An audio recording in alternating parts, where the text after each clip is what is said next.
Brother R was a name that was given to me by my students.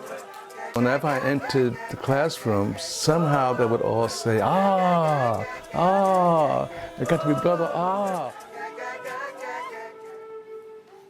Well, I'm a wind player primarily. I began at the age of 5 years old playing the bugle. My first trumpet teacher was Benny Harris, who was a composer of ornithology. He was working with Charlie Parker, and I was the first African-American musician into the Metropolitan Opera Orchestra in New York. My first experience really with one of my idols was Dizzy Gillespie.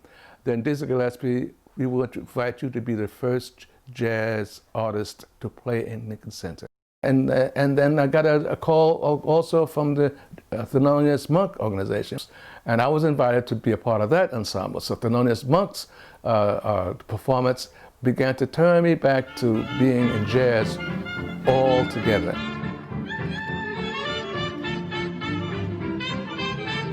I usually ask all of my children, if there were no musicians on planet Earth, would there still be music? And they'd have to think about it. And I said, yes, there will always be music on planet Earth because planet Earth has musical nature. The birds and the insects and the wind all produce music. So I take my children on walks and let them listen to the sounds of nature. Butterflies. What? They respond to rhythms. All of nature does.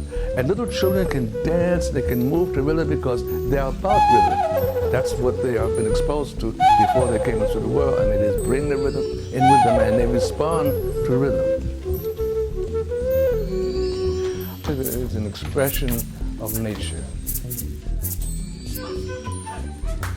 Back in the day, in the spirituals and the churches, there were no musical instruments, just voice, foot stomping, and hand clapping.